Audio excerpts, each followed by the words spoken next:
ang inyong lingkod, Kapitan Tim Rizal, kasama ang bumubuo ng Sangguniang Barangay 5 ay nakikisa at sumusuporta laban sa tuberculosis.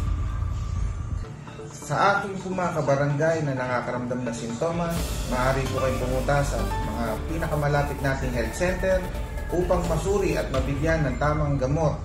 Isama na rin po natin ang ating mga kapamilya para labanan at maging TB-free ang ating kabarangay. Kaya, Barangay 5, tara na! Sabay-sabay tayong huminga ng malalim at tayo'y lalakas at gagaling. Bata man o matanda, wagi sa pagsugpo sa tuberculosis. Walang humpay ang pag-alalay ng Barangay 5 sa mga nakalistang apektado ng sakit na tuberculosis. Libreng konsulta at gamot ang hatid ng pamunuan at mga kawani ng nasabing barangay. Marciana Magsino, nag-uulat. Ano ang tuberculosis o TB? Ang tuberculosis o TB ay isang nakakahawang sakit na sanhi ng mikrobyong Mycobacterium tuberculosis o TB bacilli. Ito ay karaniwang nakakaapekto sa baga o iba pang bahagi ng katawan tulad ng buto, balat, utak, bato at atay. Tulad ng ibang mga sakit, ang TB ay maaaring maagapan at magamot.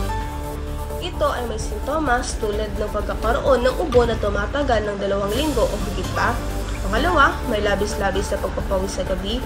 Pangatlo, may hindi may paliwanag na pagkakaroon ng lagnat. Apat, ay hindi may paliwanag na pagbaba ng timbang o pangangayayat. News Headline. Ating tunhayan kung paano ang Barangay 5 ay nakamit ang barangay na Healthy Lungs.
Love.